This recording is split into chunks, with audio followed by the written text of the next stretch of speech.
Aye. Hi,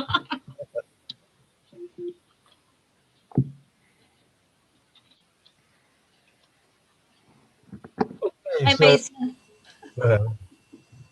that Okay, you are live on YouTube. okay. I'm calling the meeting to order. First order of business is the roll call. I have a list here that I've written down of who I've seen. If I don't call your name, let me know so I can add it to the list. Stephanie, Bill, Susan, Mary, Kathy Keene, Kathy Vincenti, Bill Andrews, and Lori and Bond. Is there anybody else that I missed? Okay. I'm not sure. Did you say Bill Andrews or you said Bill and there was a hiccup? Well, there was two Bill. Yeah, Bill Watson and Bill Andrews. I said them both. Yeah. Yeah, well, I'm not Bill, I'm Jeff. Oh, that's right. Sorry about that. That's quite all right. I've been called worse. Hey, watch it. I don't know. Bill is pretty rough, but sorry. Anyway, Christy is not on, and she's our secretary, and she has the minutes. So I sent her an email asking her to send the minutes out to everybody. I know I didn't get them, so I don't know how we handle approving minutes that we don't have. So I assume we'll just have to wait until next month to approve the meetings from November. So, and since she's not here, is there somebody who would like to take some notes about what transpires today? Well, it should be recorded, right, on YouTube, that you could take the notes from there. Yes. Well, that's what she did one time in the past. If you guys are okay, we'll just do it that way. But I want to make you end up with minutes. So, Mr. Chair, from a compliance standpoint, you are in compliance with the Open Meetings Act because you are live streaming this meeting. However, it's best practice if you can take minutes after the fact. okay. Well, then that's what we shall do. Okay, the first thing is the chairperson's report. We haven't met in 2 months. It's been a kind of quiet 2 months in the wonderful world of tourism due to the virus. So the only things I will bring up is I got this from Greg when he told me he couldn't come, and that's Harford County Restaurant Week will be January 22nd through the 31st. There are 28 restaurants participating. It's free for the restaurants to participate, and I gather that he's hoping that more restaurants will sign up. I don't know the status of the restaurants in Haverty Grace, whether they're a part of this, whether they're even open. So We have 3 on there, Jim. okay. McGregor's, Creole, and Coakley's. Okay. And the web address for that is www.harfordcountyrestaurantweek, all one word, .com. So if anybody needs to get out there for that, that's the way to do it. So second thing from Dave Martin, who wasn't able to attend our last meeting and able to attend this one. He has time conflicts with other meetings, which could keep him from coming to 4 to 5 of our meetings. So I don't know if if all of you would be interested in changing our meeting, maybe from the second Wednesday to the first or third Wednesday. But if it gets in other people's ways, we'll just leave it as it is. But if there is no problem with changing it to one of those other times, maybe we could do that so we could make it easier for David to be here. So. Is he available on the 1st or 3rd? Yeah, he told me he could do the first or the third Wednesdays. I'm okay with that. How does everybody else feel? Okay. Works for All me right. as long as we stick with the morning format. The afternoons are when I get screwy. Okay. I agree. Well, that's no problem. So does anybody have a problem? What do we say, No. the third Wednesday maybe? Or the first? What? Any preference there? I think the 3rd is better for me. It seems like the beginning of and ends of the month is when it's crazier. So if everybody's okay with that, the 3rd would work better for me. Yeah, I agree with that as well. So Okay, so we will switch to third Wednesdays after this meeting. So I will make sure that makes it into the minutes um, as well. Okay, so we'll go off to the Havre de Grace Tourism Office report. Okay, I had a bunch of organized notes, and then I had the Alliance meeting last night and added more notes. So I'm just going to go down and just stop me if you have any questions. The destination guide, Bill Watson, we are going to go with Bill to do the guide again this year. We are going with the full guide. We will not be including a calendar of events. So it'll be a very similar guide. We're going to think of a new theme. We have actually a meeting with Bill this afternoon to try to think of a new theme, but we're going to stick with the same idea, the same way, the same setup, except for not having the calendar. And we're not going to date it. So basically, we have to decide on an amount to order. Typically, we would order 50,000, and of course, we have a lot left this year. But after we decide on that amount, it'll go till it goes. So if the guides last us 6 months, or if they last us 2 years, we're going to keep it going because it won't be dated. It won't have a calendar. Or if we see a big change in businesses, you know, let's say we still have some in a year, but we've had a lot of new businesses add or leave, then we would have to update it as well. But I think this is a good route to go. And our target date to get this out is March 1st.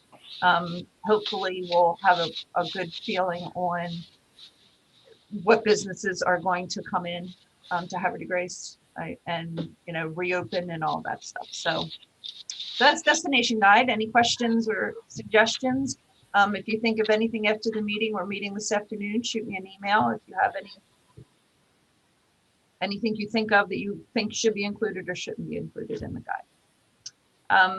Obviously, the visitor center is not open yet. None of the public buildings in the city have been opened yet. I'm not sure when. They are watching the positivity rate very closely, and I think that's going to have a lot to do with when the buildings reopen. So until the mayor says, we will remain closed to the public. I know our volunteers are amazing, and they're all very anxious to get back, as I am, to be with them and to get our events going again. Just a recap on Holly Jolly. I don't think we met in December, did we? No. So Holly Jolly, I think went very well. The merchants were happy. Last night when I talked about it, they said they did pretty good. I think we were all a little nervous of what to expect. We certainly wanted people to come, but we didn't want it to be a mob scene. But everyone was very respectful with the masks and following COVID procedures. I think it was the perfect size crowd for those who wanted to get out.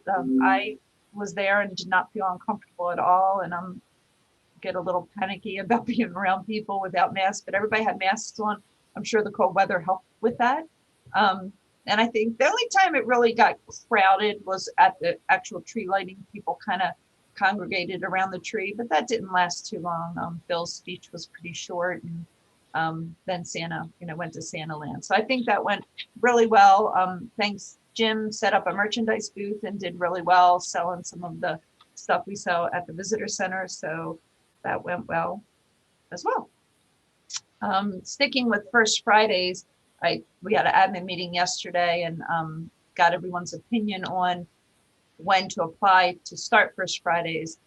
We had added, and I keep saying last year, but really it was 2 years ago, we added April, and that seemed to do really well.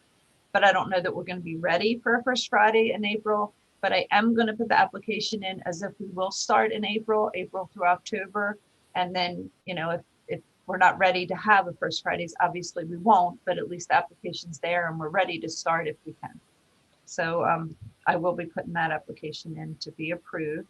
And as far as applications go, the council is approving applications, but they're going to add a clause that the event can only take place as long as the positivity rate in the county is okay. So I know Patrick was going to speak with the mayor about what that number is, And then we're just going to base things on that number. So, you know, First Fridays is coming up. What's the positivity rate? Is it going to happen or isn't going to happen? And that's going to be a big determining factor on whether the event happens or not. Are they putting a number on that rate, or are they saying that it's okay or acceptable? Ms. Orzowitz, I think there might be some reconsideration of that policy. Oh, really? Okay. The mayor wasn't in agreement with it? I would just hold off to the next meeting to make that announcement. Okay. All right. So that was something that was going to be discussed, and I guess it's on hold now. So the Ice Festival is going to council for approval on Tuesday. March 13th and 14th is the date she's shooting for. Typically, it would be happening this weekend. Bambi has pushed that off until March with hopes that it can happen. When you submit an application, you do need to put in a COVID plan, and her COVID plan is very similar to Holly Jolly, with masks and sanitized stations and no food. So hopefully the Ice Festival can happen. And again, it will probably be very similar to the setup from Holly Jolly. That was announced at the merchant meeting last night, and they all seemed pretty excited about it happening. She's going to keep the cost for the ice sculptures the same as previous years, which I believe was $200 for merchant to have that. The sculptures actually cost like $400, and she gets sponsorships to pay for the other part of the ice sculpture. Let's see. The farm fair, we are putting in an application to attend or have a booth at the farm fair. This came up at the Alliance meeting. We're going to work in collaboration with the Alliance and the Arts Collective at the Opera House. And because the farm fair is a week long and it's long hours, between the three of us, we'll man the booth, between Visitor Center volunteers, Opera House volunteers, Alliance board members. If any of you guys are willing to do it, that would be wonderful. We'll just set up a schedule. The farm fair application basically, or typically, you would apply with payment. They are just asking for the applications now to see what the interest is of people attending or setting up booths at the farm fair. And then once they decide, yes, it's a go, and they have enough people interested, then they'll ask for payment and approve or not approve us. I don't see any reason we wouldn't get approved, but that application is going in. So we can get all the stuff you can do in Havre de Grace out to those Bel Air. I'm sure you've probably all heard Water Street Seafood, which you know what, I'll let that go for Stephanie. She can talk about that with the restaurants, as well as the Valentine's package. I'll chime in with that and what the Alliance wants to, or I'm sorry, what the merchants want to do with that. You mentioned about Restaurant Week, the Mardi Gras Ball. Bill Watson, were you going to talk about that? Okay, then I'll skip that. And then Burns Night is happening again. That's January 22nd to the 24th. That is kind of similar to what it's done in the past, but I think the dinner is now on Sunday. There is going to be a pop-up shop. I believe that's going to go in where Windsong used to be. So that's happening. And then the art walk. Bill, you talking about that?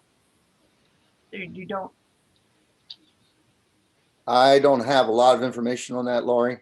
Okay. I was going to ask if you had any more. I just had an email that was sent out asking if people are willing to participate, but I don't have anything beyond that.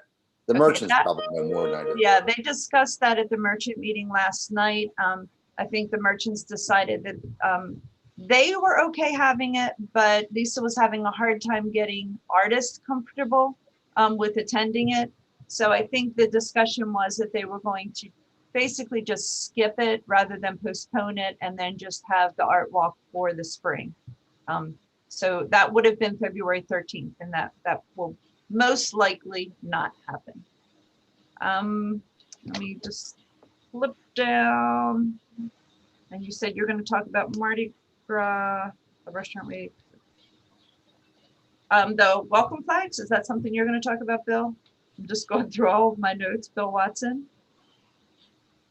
I was not going to really report on that. I know that, I mean, you know, they've been designed and they've been made but as far as distribution, I don't have information on that right. The A&E committee under the Arts Collective had a meeting yesterday. Unfortunately, I was unable to attend, so I'm sure they talked about that. But Well, that's probably why Lisa reported out on that, and Rebecca last night. So basically, they're $35, and they're available to any of the businesses that want to hang them. correct. And then the Haverty Grace Living Group, which is Karen and Beth Merchant, talked last night. I don't know if you guys saw, they did a sales guide at Christmas time. They're also going to put one together for Valentine's Day. And I believe they have a contest going now for moms. It's kind of a day away for a mom. They get a room at the Vanderbilt from 9 a.m. to 9 p.m. And then they're given wine and chocolates and I can never say the word, whatever board with the cheese and the meat. I would say it. So basically it's a quiet day away for a mom. It's a contest they're holding on Haverty Grace Living. And I think that's all, unless anybody has any questions. I can just chime in when you guys talk about the other items. And so we'll move on to the sector reports. And the first one in line is restaurants with Stefan. Hey guys. So it's been an interesting couple of months. Things are looking a lot better than the last time that I talked to you. The restaurants are getting a lot more comfortable in everything that they're doing.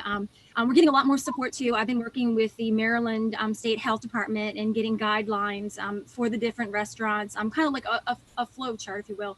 So we know exactly what we should be doing if we, have anybody who's in quarantine or if we have someone that actually tests positive. I did pass that information along to Lori, and she had sent that out to the merchants as well. If anybody would like that information, I found that it was very helpful for me. Just send me an email and I'll be sure to send that along to you as well. Let's see here. The name of the last couple of months has been collaborations with the restaurants. I mean, that's just what we've been doing. We did a New Year's Eve box, and that was with Coakley's, Max, and River City. That was amazing. I loved it. It was the best. Thank you. It was awesome. I mean, honestly, in the beginning, it was moving kind of slow and I was getting nervous. And then by the end, I'm like, oh my gosh, how are we going to do this? It ended up being about 129 boxes when it was all said and done. So it was a little bit of mayhem putting them together, but we got it all figured out, and we're going to be doing it again for Valentine's Day. So we're super excited for that. We did include the merchants in last time, and they were able to add a coupon to the box too. And I definitely want to do that again. I had a great response. People really enjoyed seeing these extra additions in their boxes too. Stephanie, on that point, the merchants did say they do want a coupon book. They want to do that again. Oh, good. Yeah. And I mean, it's really easy. All I ask for is their logo and what they want to offer, and I make the coupon page. So I try to make it as simple as possible. But for the Valentine's Day box, we also are going to be adding Creole this time. So I'm real excited for that. So now it's going to be Coakley's, River City, Max, and Creole.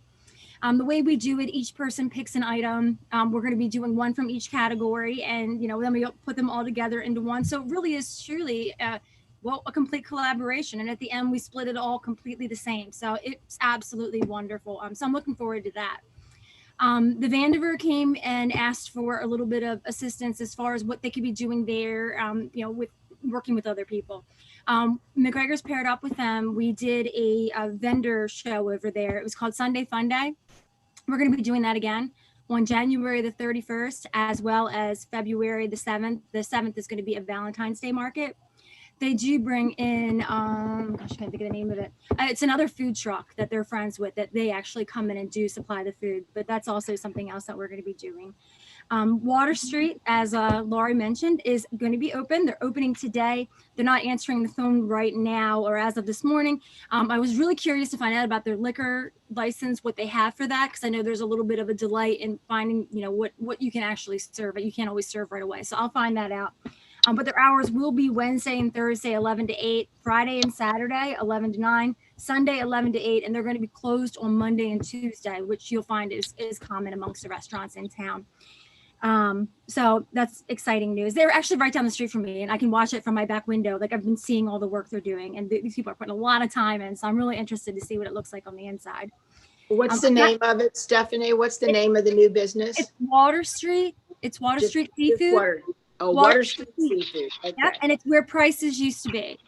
Okay, yeah. I've watched it. It is coming along. They've been there nonstop. I mean, every day Yeah. I've seen vehicles going in and out. So I'm really curious to see, what they've done on the inside. So that's exciting, real exciting.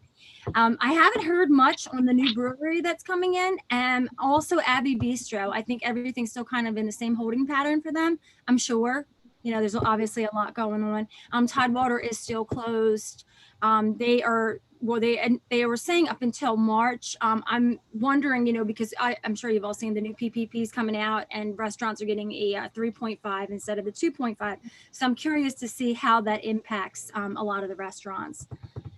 Let's see here. Restaurant Week, which you had already mentioned. It is the 3 restaurants that Laurie had talked about that's going to be participating.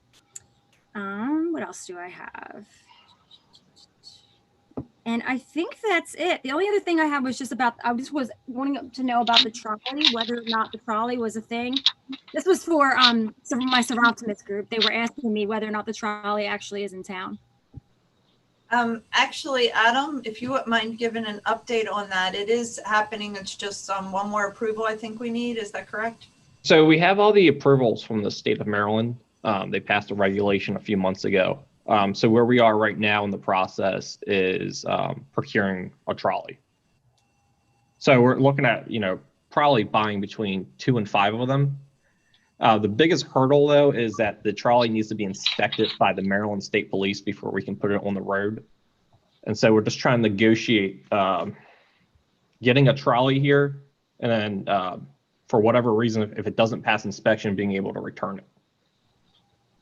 And the trolleys would be coming probably from Florida or in the Midwest. So we're just trying to figure all that out. But we do have a target date in spring this year. Okay. Thank you. And Okay. I think that's all I have, unless anyone has any questions for me.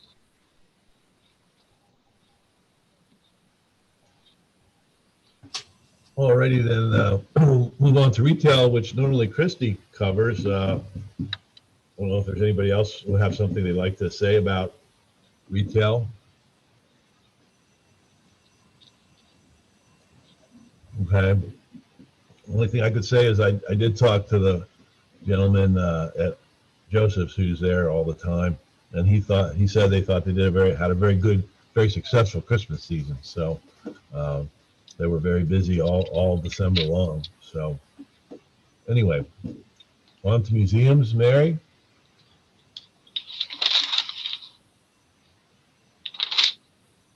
Happy New Year, everybody. Hi. So the Havre de Grace Maritime Museum, we remain open on Saturday 10 to 5 and Sunday 1 to 5.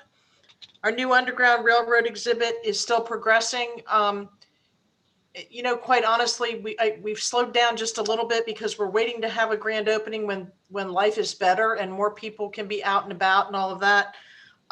We have some electrical work to do, some lighting work, and just getting a few more props for the exhibit. But I think you guys are going to love it. It's going to be awesome. For this year, for 2021, we are looking at 4 new exhibits: a vintage boat motor exhibit, history of Havre de Grace sailboat racing, history of fishing and waterfowl hunting in the Upper Chesapeake Bay. And downstairs in our environmental center, we're going to actually have an art exhibit on microplastics. And it's actually going to be a revolving kind of an art exhibit. So we're excited about that as well. The Decoy Museum, they have not yet hired an executive director. Carrie left a number of months ago. Their president, Mike Tarquini, has been filling in there. They are in the process of an expansion of the Decoy Museum. They formed a committee, and they're actually looking at expanding out to encapsulate the R. Madison Mitchell carving shop into the whole museum. So that's going to be a big project for them. It says that project will allow for an expansion of exhibit space both on the ground floor and the second floor of the museum. They have some projects underway to add audio, visual, interactive experiences to each of their main galleries. They reported that visitor statistics were rebounding somewhat, but November, December timeframe, everything really slowed down with everything that's going on. And the same thing for the Maritime Museum. They are at this point planning on holding the 39th Decoy and Wildlife Festival on May 1 and 2. Depending on what happens, of course, with everything, but that's their plan for now. And I have a report from the Stepping Stone. So they say they're still open for meetings and planning. They're not hosting any events. They're hoping to start hosting events in March. They have some private rentals on the calendar now, mostly weddings. And they just mentioned that the grounds are still open 9 a.m. to dusk every day. The Lighthouse, they implemented an online gift shop with pickup orders available during the 2020 season, and they said it's been very successful. So that's a really good thing.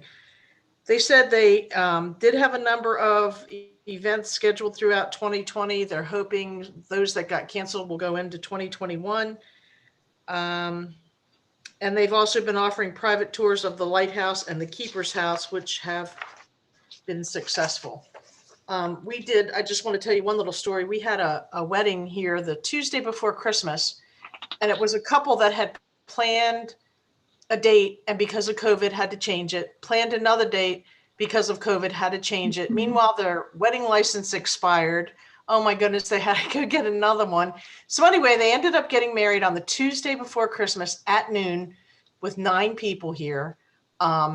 But they had their little cake and they were dressed in a tux and a wedding gown, and it was just really awesome. They were just happy to finally be able to get married, through this crazy year. I said, man, I'm glad it wasn't the week before when we had that snowstorm, because that would have been a really bad sign. So that's all I have. Anybody have any other questions? Mary, Yes. who's the director of the Lighthouse? I'm sure everybody knows this, but I'd like to write it down. Her name is Sue Taylor. Sue Taylor. Okay, somebody was asking me last week and I didn't know. Is she new? And I'm not sure. Go ahead. Is she new? She is new. I'm going to say probably, this time last year, maybe. Oh, okay. I have never even really met her. I'm not sure what her hours are, but with, everything being curtailed, I haven't even met her. So. Okay, thanks. Well, I went on the candlelight tour, and the Lock House did that this year a little bit differently, and I thought that went really well. You kind of went in the backyards of places, or you looked at their porches because you couldn't go in the houses, and they lowered the price a bit for this year because you weren't going in houses. I know, Laurie, you went. I thought that was a really good event, and they were very flexible. And everybody seemed to enjoy themselves. Definitely a way to think out of the box. It was very nice. Yeah. Yeah, that's what I heard. That's good. Anything else? That's it for me. Okay, then, on to public art with Bill Watson. Okay, hello, everyone. Now, actually, this is more than public art. I think it's the arts in general, and Havre de Grace, I think I report on. So first thing I want to mention, obviously, there haven't been many live programs at the Opera House or throughout the city, for that matter, in restaurants, no music, for obvious reasons. So I know the artists and performers are taking a real hit during the opportunities. Online events, whatever, to please participate. Hi. Okay, I guess, all right. Kathy, you might want to mute yourself. She's been muted. Okay. Yeah. But anyway, take the opportunity to please support local artists and performers when you get the opportunity. I mentioned that the Opera House doesn't have events. I mean, the board of directors of the Arts Collective voted to limit audiences to 25 people. So that has a great impact on any potential programming that might occur there. And while the subject of the Arts Collective, we do have the annual Masquerade Ball that's coming up. In the past, of course, has been a fantastic live event, but this year it's going to be online. And it will be held on Saturday, February 27th at 6 p.m. You can go to HowdyGreatsArtsCollective.org to purchase tickets. And there'll be two prices. One is going to be $10 for the show, okay, that you can see online. The other one is a $35 ticket that is a dinner and a show. And so dinner boxes featuring New Orleans cuisine will be included in that. There will be numerous door prizes. There will be raffle items, auction items. So tune in on that night, and it's gonna be a lot of great stuff that's going to be offered during the event, as well as live streamed entertainment. Let's see. On the public arts side, I'll be meeting with the city here next week, and we're going to be discussing an exciting new project, which I think I mentioned before, and that is the sculptured wood pier piling project. So down at the Lighthouse Pier, about near the Lighthouse, we're going to have up 9 to 10 sculptures, wood sculptures. They're going to be carved and will be adhered to the tops of the pilings. And don't ask me about any details with that, because there's a lot of logistics there that has to be figured out. But just know that we're probably going to have 9 to 10 sculptures on top of specific pilings. And like I said, I'll have more details on that later, but first there's a lot of logistics that has to be worked out with the city and whatnot. But we do have a sculptor, extremely talented sculptor named Joe Stebbing, who's going to be doing that work. He's based out in out near Hagerstown, I believe. And we also have a private funder for the project that is basically, purchasing the entire, or is giving funds for the entire project. And we hope to have that installation underway in the spring, hopefully finished sometime in late spring. Let's see here. The Public Art Committee under the Arts Collective also applied for a planning grant for a sculpture trail. And I don't know if I mentioned this last time or not, but what we're looking at doing is having various sculpture bases placed throughout on a trail throughout the city that would coincide with the Lower Susquehanna Greenway Trail. And these bases will be designed, will be artist designed, but they'll be able to accommodate various pieces of sculpture. Doesn't mean we're necessarily going to buy sculpture, but an artist or a sculptor could place the sculpture on this base for a certain period of time. It can be offered for sale or display. And a lot of details, of course, will be worked out with, we're using the planning grant to do a lot of that work and also get community input on this. I think it's a very exciting project. If you want to see something similar, go to Chelsea, Michigan. The city of Chelsea, Michigan has a similar project, and you can look and see more details of how they approach this. And it's a win-win for both the artists and the city, and of course tourism. Let's see here, the Mosaic Committee. I don't know if you ever heard of that. Oh, well, Susan, when I'm finished, you can, if you want to say some more, give some more details about that. But it's basically, mimics a living legends type program, whatnot, where we have stories that are offered by citizens and people in Havre de Grace. But Susan, if you want to give more details on that, but I'm done. Well, we do have a Facebook page now. If you want to search for that, it's Mosaic Project. And you can, hopefully you'll like our page, and there'll be updates, and there's links to ways that people can share their story or request someone to interview them. The team has been interviewing people and transcribing those interviews with the hope that there will be performances later on. But right now, we're gathering the information and interviewing people So like our page, and maybe you have a story to tell as well. Thank you, Susan. That's good information. As far as the galleries are concerned, I had not heard back. I was inquiring at the Arts Emporium to see how they did during the Christmas season. I can tell you, Arts by the Bay Gallery had one of their best seasons ever. A lot of purchases of art, had great support from the community, and now we're into the slow season, of course, and but hopefully things will pick up here in the spring again. But it was a very successful holiday season for the gallery. Great. Let's see, anything else I left out here? I know the Arts and Entertainment Committee under the Arts Collective is looking at decorating park benches in the city. And the Public Art Committee will be working with the city, looking at decorating certain city public buildings with murals and whatnot. That's a program that we're looking at doing called the Public Art Works. So it's kind of a mix of public works, but you throw in art, that's public artwork. So that denote a lot of things as a program that we're hoping to work with the city and getting started. I think that's about, I want to mention also, Alan Fair, of course, has done a lot of work together with Ezra Berger and others at Grawl Alley. You've seen the murals down there. But the most exciting thing that's going on right now is that Alan is working to create artist studios in the building next door. It's Fritz's building, where they have the antique shop.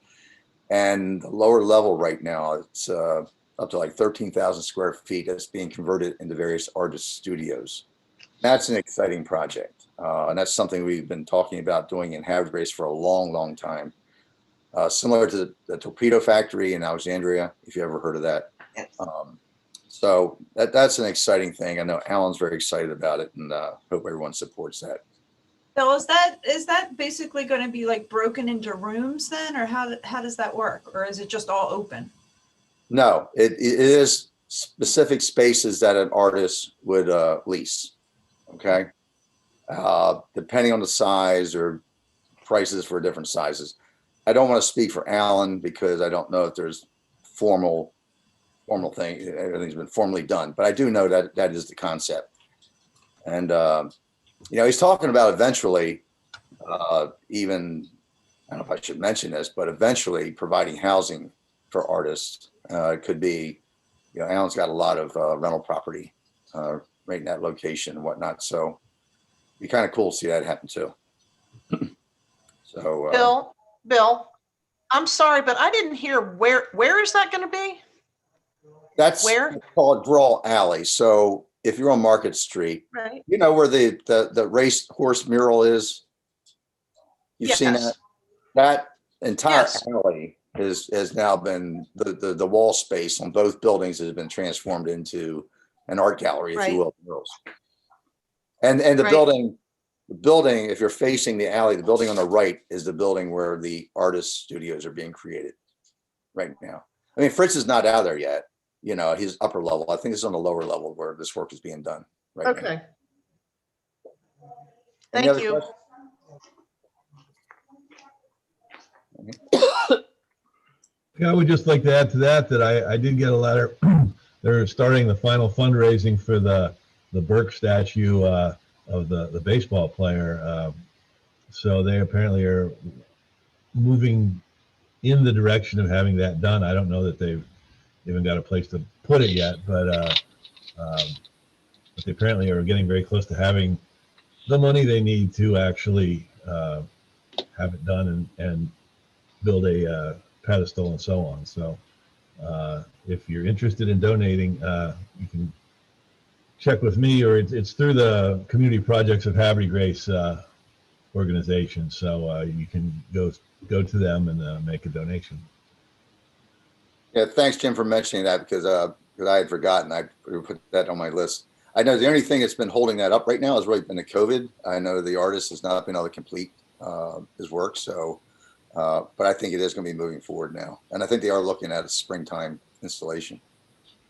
Do you know, do they have a location? I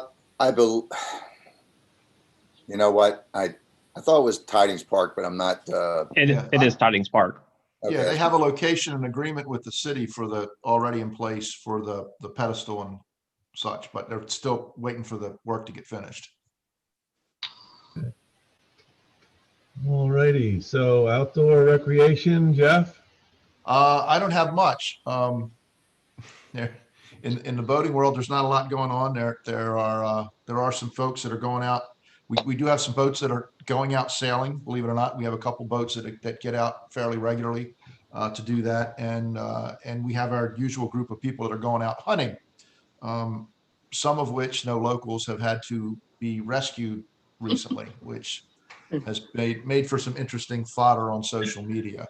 But there's really not much going on now in the outdoor recreation world. But I can tell you that it is interesting coming through town to see the people that are still out and walking around town. There's a lot of traffic, foot traffic in the town, even though it is the cold part of the year.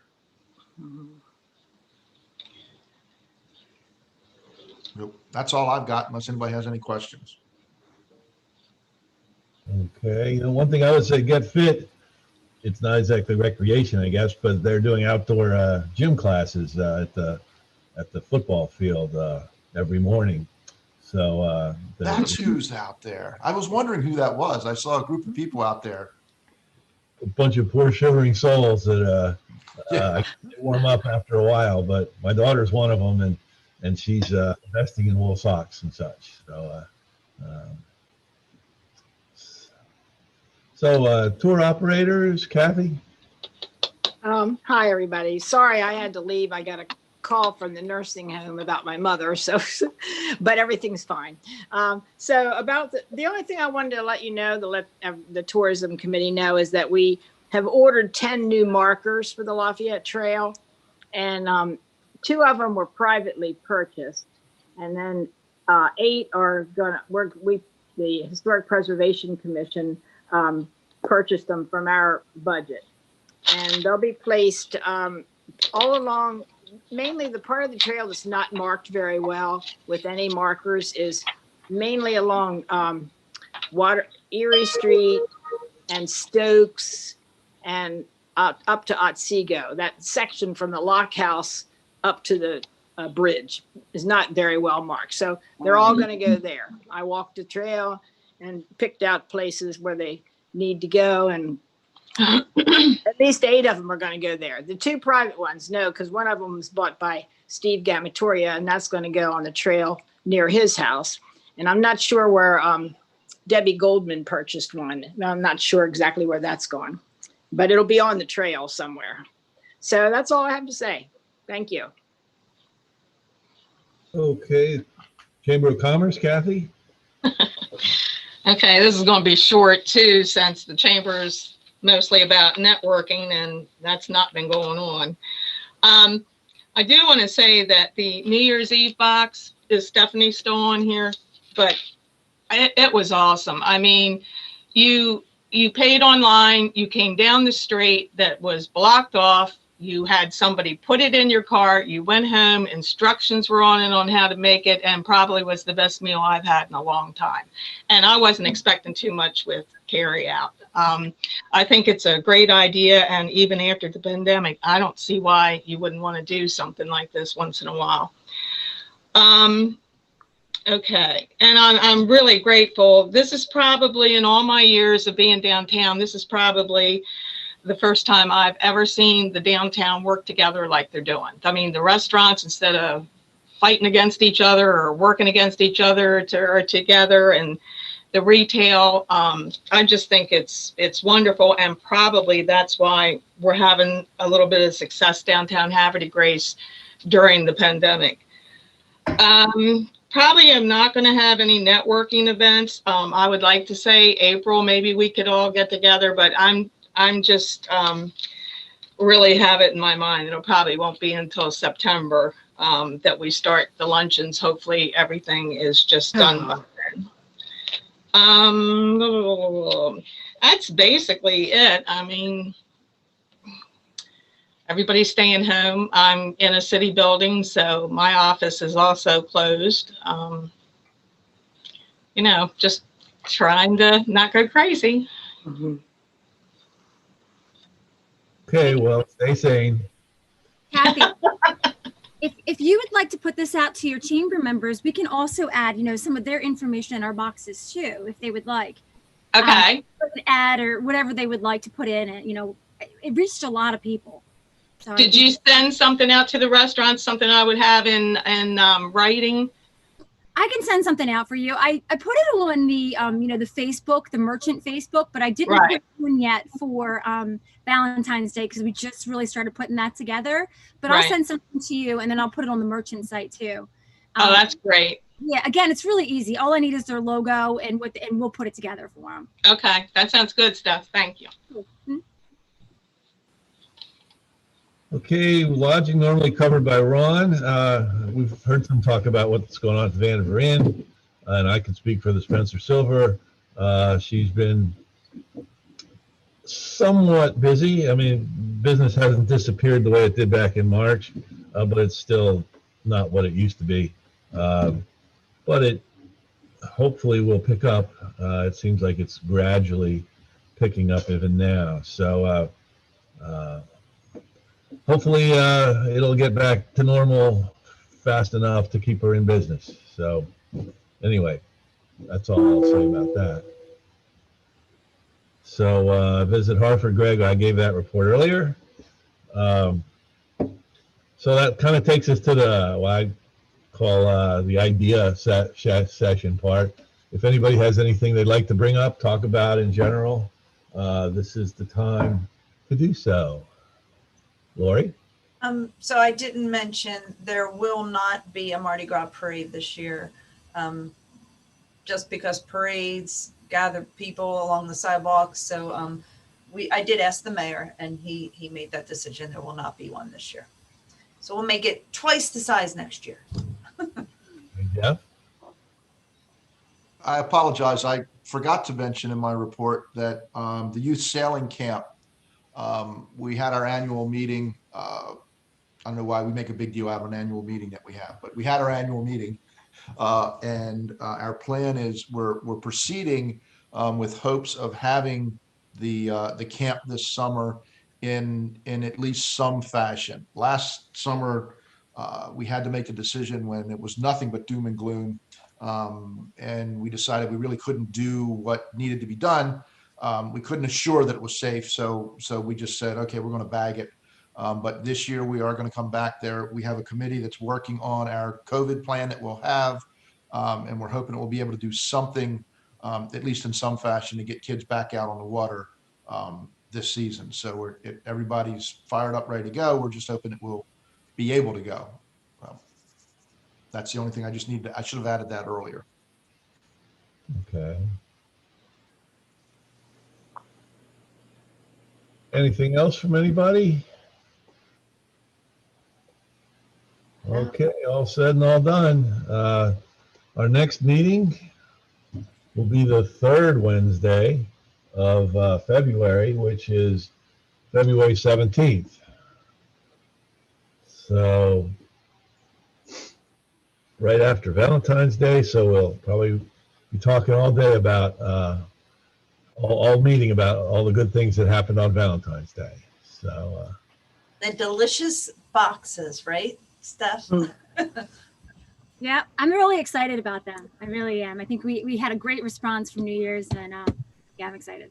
When are you taking reservations for that? Because my wife and I missed New Year's, and I've already gotten a text saying we better make Valentine's Day. I'm hoping to have it launched by this weekend, but if for some reason you miss it, just give me a call. Okay.